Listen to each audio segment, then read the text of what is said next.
ഇന്ന് നിങ്ങൾ നിങ്ങളുടെ അച്ഛനോ അമ്മയ്ക്കോ അല്ലെങ്കിൽ നിങ്ങളുടെ സുഹൃത്തുക്കൾക്കോ നിങ്ങളുടെ മൊബൈലിൽ നിന്നും നിങ്ങൾ എന്തെങ്കിലും മെസ്സേജ് അയച്ചിട്ടുണ്ടോ? അല്ലെങ്കിൽ കുടുംബ ഗ്രൂപ്പുകളിലേക്ക് എന്തെങ്കിലും ഫോട്ടോകൾ നിങ്ങൾ അയച്ചിട്ടുണ്ടോ? അതുമല്ലെങ്കിൽ നിങ്ങളുടെ ഫോണിൽ എന്തെങ്കിലും പുതിയതായ ഐഡിയകൾ നിങ്ങൾ ടൈപ്പ് ചെയ്തിട്ടുണ്ടോ? നിങ്ങൾ കരുതുന്നത് ഇത് പ്രൈവറ്റ് ആണ്, ഞാൻ ആർക്കാണോ അയച്ചത് അവർക്ക് മാത്രമേ അത് കാണാൻ പറ്റൂ എന്നാണ് നിങ്ങൾ കരുതുന്നത്. പക്ഷേ യാഥാർത്ഥ്യം അതല്ല. നിങ്ങളുടെ ഫോൺ തന്നെ അതെല്ലാം വായിക്കുന്നുണ്ട്. നിങ്ങൾ ടൈപ്പ് ചെയ്യുന്ന വാക്കുകൾ, നിങ്ങൾ സേവ് ചെയ്യുന്ന ഫോട്ടോകൾ, നിങ്ങൾ എന്ത് സെർച്ച് ചെയ്യുന്നു, ഇതെല്ലാം മൊബൈൽ AI ഉപയോഗിച്ച് അനലൈസ് ചെയ്യുന്നുണ്ട്.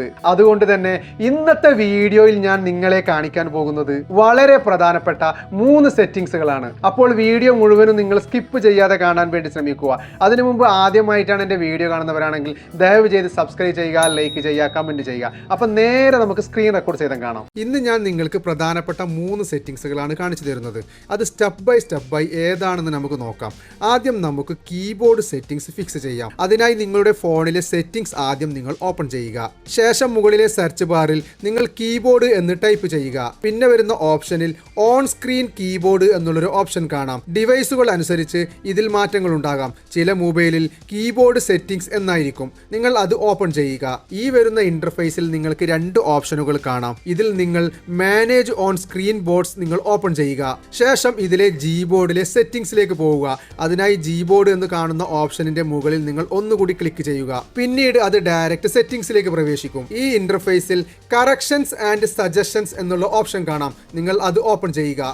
ഈ ഇന്റർഫേസിൽ ഏറ്റവും അവസാനം കാണുന്ന 4 സെറ്റിംഗ്സ് നിങ്ങൾ ഓഫ് ചെയ്തു വെക്കുക. അതിൽ ഒന്നാമത്തേത് സജഷൻ സ്ട്രിപ്പ് എന്ന് പറയുന്നത് കീബോർഡിന്റെ മുകളിൽ വരുന്ന സജഷൻ ബാർ ആണ്. പക്ഷേ ഇത് വർക്ക് ചെയ്യാൻ നിങ്ങൾ ടൈപ്പ് ചെയ്യുന്ന ഓരോ വാക്കും അനലൈസ് ചെയ്യണം. അതായത് നിങ്ങൾ എന്ത് ടൈപ്പ് ചെയ്യുന്നു അത് കീബോർഡ് ട്രാക്ക് ചെയ്യും. അതിനാൽ ഇതിലൂടെ നിങ്ങളുടെ പ്രൈവസി കുറയും. രണ്ടാമത്തേത് വേർഡ് സജഷൻസ്. നിങ്ങൾ എഴുതുന്ന വാക്കുകൾ പ്രെഡിക്റ്റ് ചെയ്യാൻ ഉപയോഗിക്കുന്നതാണ്. പ്രഡിക്ഷൻ നടത്താൻ നിങ്ങളുടെ ടൈപ്പിംഗ് ഹിസ്റ്ററി സ്റ്റോർ ചെയ്യും. നിങ്ങൾ കൂടുതലായി ഉപയോഗിക്കുന്ന വാക്കുകൾ, നിങ്ങൾ സംസാരിക്കുന്ന സ്റ്റൈൽ, ഇവയെല്ലാം ലേൺ ചെയ്യും. പ്രൈവസി ഇമ്പോർട്ടൻ്റ് ഉള്ള ഒരാളാണെങ്കിൽ നിങ്ങൾ ഇത് ഓഫ് ചെയ്തു വെക്കുക.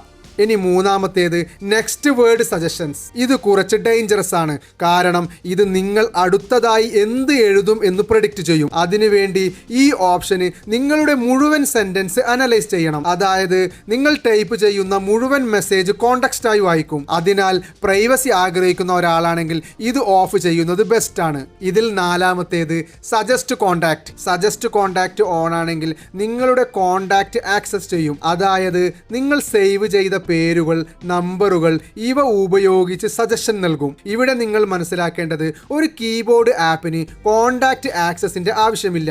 അതിനാൽ ഇത് തീർച്ചയായും നിങ്ങൾ ഓഫ് ചെയ്തു വെക്കുക. ഈ 4 ഓപ്ഷൻ ഞാൻ ഇവിടെ നിന്ന് ഓഫ് ചെയ്യുന്നു. ഇതിനുശേഷം ബാക്ക് പോയി നിങ്ങൾ സെറ്റിംഗ്സിന്റെ ഹോം പേജിലേക്ക് വരിക. ഇപ്പോൾ നമ്മൾ ഏറ്റവും ഇമ്പോർട്ടന്റ് ഭാഗത്തേക്ക് വരികയാണ്. കീബോർഡ് മാത്രം അല്ല, നിങ്ങളുടെ ഫോൺ സ്ക്രീൻ തന്നെ അനലൈസ് ചെയ്യുന്നുണ്ട്. അതിന് പിന്നിൽ പ്രവർത്തിക്കുന്നത് ഗൂഗിളിന്റെ AI സിസ്റ്റമാണ്. ഇത് നമുക്ക് നമ്മളുടെ മൊബൈലിലെ സെറ്റിംഗ്സ് ഉപയോഗിച്ച് കൺട്രോൾ ചെയ്യാൻ കഴിയും. സെറ്റിംഗ്സിന്റെ ഹോം പേജിൽ വന്നതിന് ശേഷം സ്ക്രോൾ ചെയ്ത് താഴെ പോയി ഗൂഗിൾ നിങ്ങൾ ഓപ്പൺ ചെയ്യുക. പിന്നീട് ഓൾ സർവീസ് ഓപ്പൺ ചെയ്യുക. ഈ ഇന്റർഫേസിൽ സ്ക്രോൾ ചെയ്ത് താഴെ പോയി കഴിഞ്ഞാൽ സെർച്ച് അസിസ്റ്റന്റ് ആൻഡ് വോയിസ് എന്നുള്ളൊരു ഓപ്ഷൻ കാണാം. നിങ്ങൾ അത് ഓപ്പൺ ചെയ്യുക. ഇവിടെ പലരും മിസ് ചെയ്യുന്ന ഒരു ഹിഡൻ സെറ്റിംഗ്സ് ഉണ്ട്. അത് നമ്മൾക്ക് എവിടെയാണെന്ന് നോക്കാം. അതിനായി താഴെ കാണുന്ന അതർ സെറ്റിംഗ്സ് നിങ്ങൾ ഓപ്പൺ ചെയ്യുക. ഈ ഇന്റർഫേസിൽ താഴെ കാണാം ഓട്ടോ കംപ്ലീറ്റ് സെറ്റിംഗ്സ്. നിങ്ങൾ അത് ഓപ്പൺ ചെയ്യുക. ഓട്ടോ കംപ്ലീറ്റ് എന്ന് പറഞ്ഞാൽ നിങ്ങൾ സെർച്ച് ചെയ്യുന്നതിന് മുമ്പ് തന്നെ സജഷൻ കാണിക്കും. ഇത് വർക്ക് ചെയ്യുന്നത് നിങ്ങളുടെ location, recent searches, trending data ഇവ കോമ്പൈൻ ചെയ്ത് അനലൈസ് ചെയ്താണ്. ഇതിൽ ആദ്യം കാണുന്ന ട്രെൻഡിങ് സെർച്ചസ് ഓൺ ആണെങ്കിൽ നിങ്ങളുടെ ലൊക്കേഷൻ യൂസ് ചെയ്ത് നിങ്ങളുടെ ഏരിയയിൽ ആളുകൾ എന്താണ് സെർച്ച് ചെയ്യുന്നത് എന്ന് കാണിക്കും. അതായത് ലൊക്കേഷൻ ഇൻഡയറക്ട്ലി ട്രാക്ക് ചെയ്യുന്നു. അതിനാൽ നമ്മൾ ഇവിടെ നിന്ന് ട്രെൻഡിങ് സെർച്ചസ് ഓഫ് ചെയ്യുന്നു. ശേഷം ഇതിൽ അവസാനം കാണുന്ന വെബ് സജഷൻസ് ഓൺ ആണെങ്കിൽ നിങ്ങൾ സെർച്ച് ചെയ്യുന്നതിന് മുമ്പ് തന്നെ ഗൂഗിൾ നിങ്ങൾ എന്താണ് സെർച്ച് ചെയ്യാൻ പോകുന്നത് എന്ന് പ്രെഡിക്റ്റ് ചെയ്യും. നിങ്ങൾക്ക് ഫാസ്റ്റ് സെർച്ച് വേണമെങ്കിൽ ഇത് ഓൺ ചെയ്ത് തന്നെ വെക്കാം. പക്ഷേ പ്രൈവസി വേണമെന്നുണ്ടെങ്കിൽ നിങ്ങൾ ഇത് ഓഫ് ചെയ്ത് വെക്കുക. ശേഷം നമുക്ക് ഇതിന്റെ ബാക്കിൽ പോകാം. ഇതിൽ വീണ്ടും സെർച്ച് അസിസ്റ്റന്റ് ആൻഡ് വോയിസ് നിങ്ങൾ ഓപ്പൺ ചെയ്യുക. ഇവിടെ കുറച്ച് താഴെ ഗൂഗിൾ അസിസ്റ്റന്റ് എന്നുള്ളൊരു ഓപ്ഷൻ കാണാം. നിങ്ങൾ അത് ഓപ്പൺ ചെയ്യുക. ഇവിടെ സ്ക്രോൾ സ്ക്രോൾ ചെയ്ത് താഴേക്ക് വന്ന് ജനറൽ ഓപ്ഷൻ നിങ്ങൾ ഓപ്പൺ ചെയ്യുക. ഇതിൽ യൂസ് സ്ക്രീൻ കോണ്ടെക്സ്റ്റ് നിങ്ങൾ ഓപ്പൺ ചെയ്യുക. ഇവിടെ നിങ്ങൾക്ക് 3 ഓപ്ഷനുകൾ കാണാം. ഇതിൽ use text from screen on ആണെങ്കിൽ നിങ്ങൾ വായിക്കുന്ന ടെക്സ്റ്റ് പോലും അനലൈസ് ചെയ്യും. ഉദാഹരണത്തിന് വാട്സപ്പ് മെസ്സേജുകൾ, നോട്ട്സ്, വെബ് പേജുകൾ. ഇതിൽ രണ്ടാമത്തേത് യൂസ് സ്ക്രീൻഷോട്ട്. ഇത് ഓൺ ആണെങ്കിൽ നിങ്ങൾ സ്ക്രീനിൽ കാണുന്ന ഇമേജ് അനലൈസ് ചെയ്യും. ഉദാഹരണത്തിന് നിങ്ങൾ ഗാലറി തുറന്നാൽ ഇമേജ് സ്കാൻ ചെയ്യും. ശേഷം ഇതിൽ മൂന്നാമത്തേത് ഫ്ലാഷ് സ്ക്രീൻ. ഇത് ഓൺ ആണെങ്കിൽ സ്ക്രീൻ കണ്ടന്റ് ഐഡന്റിഫൈ ചെയ്ത് സജഷൻ നൽകും.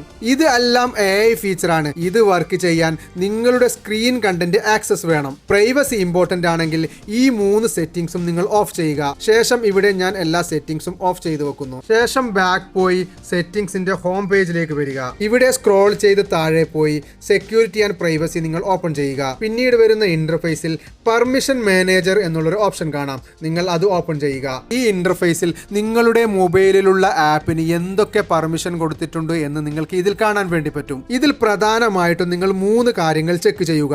ഒന്ന് മൈക്രോഫോൺ, രണ്ടാമത്തേത് ക്യാമറ, മൂന്നാമത്തേത് ലൊക്കേഷൻ. ആദ്യമായി ഞാൻ ഇതിൽ നിന്ന് മൈക്രോഫോൺ ഓപ്പൺ ചെയ്യുന്നു. ശേഷം എല്ലാ ആപ്പുകളും നിങ്ങൾക്ക് ഇവിടെ കാണാൻ വേണ്ടി പറ്റും. ഇതിൽ നിങ്ങൾ മൈക്രോഫോൺ ഉപയോഗിക്കാത്ത ആപ്പുകൾ ഉണ്ടെങ്കിൽ ഡോണ്ട് അലോ എന്നുള്ളൊരു ഓപ്ഷൻ നിങ്ങൾ തിരഞ്ഞെടുക്കുക. ഇനി രണ്ടാമതായി നമ്മൾക്ക് ഇതിൽ നിന്ന് ക്യാമറ ചെക്ക് ചെയ്യാം. അതിനായി ഞാൻ ഇവിടെ ക്യാമറ ഓപ്പൺ ചെയ്യുന്നു. ശേഷം ഇതിൽ നിങ്ങൾക്ക് ക്യാമറ യൂസിങ് ആവശ്യമില്ലാത്ത ആപ്പുകൾ ഉണ്ടെങ്കിൽ നിങ്ങൾ ഡോണ്ട് അലോ നിങ്ങൾ ക്ലിക്ക് ചെയ്യുക. അല്ലെങ്കിൽ hello only while using the app എന്നുള്ളൊരു ഓപ്ഷൻ നിങ്ങൾ ക്ലിക്ക് ചെയ്ത് വെക്കുക. ശേഷം ബാക്ക് പോവുക. ഇനി മൂന്നാമതായി ലൊക്കേഷൻ നമുക്ക് ഓപ്പൺ ചെയ്ത് നോക്കാം. ഇവിടെ നിങ്ങൾ ഓരോരോ ആപ്പും നിങ്ങൾ ഓപ്പൺ ചെയ്ത് നോക്കുക. ഇതിൽ ബെസ്റ്റ് ഓപ്ഷൻ എന്ന് പറയുന്നത് hello only while using the app. നിങ്ങൾ അത് ടിക്ക് ചെയ്ത് വെക്കുക. ഇനി ഇതിൽ ഇമ്പോർട്ടൻ്റ് കാര്യം എന്ന് പറയുന്നത് കാൽക്കുലേറ്റർ, ടോർച്ച്, വാൾപേപ്പർ പോലുള്ള ആപ്പിന് മൈക്ക്, ക്യാമറ, കോണ്ടാക്റ്റ് ആക്സസ് ഉണ്ടെങ്കിൽ ഉടൻ നിങ്ങൾ റിമൂവ് ചെയ്യുക. എല്ലാം സിമ്പിളാണ്. ആവശ്യമില്ലാത്ത പെർമിഷൻ റിമൂവ് ചെയ്താൽ നിങ്ങളുടെ ഡാറ്റ സേഫ് ആയിരിക്കും. ഇതുവരെ നമ്മൾ ചെയ്ത 3 step: keyboard control, Google AI control, app permission control. ഇപ്പോൾ നിങ്ങളുടെ ഫോൺ മുമ്പത്തേക്കാൾ കൂടുതൽ സെക്യൂർ ആണ്. പ്രൈവസി സെറ്റിംഗ്സ് അറിയാത്തവർക്ക് ഫോൺ സ്മാർട്ടാണ്, പക്ഷേ സെറ്റിംഗ്സ് അറിയുന്നവർക്ക് അവർ തന്നെ സ്മാർട്ടാണ്. അപ്പോൾ ഇന്നത്തെ വീഡിയോ എൻ്റെ കൂട്ടുകാർക്ക് ഹെൽപ്ഫുള്ളായെന്ന് വിചാരിക്കുന്നു. പുതിയ ഇൻഫോർമേറ്റീവ് വീഡിയോയുമായി വീണ്ടും കാണാം. ബൈ.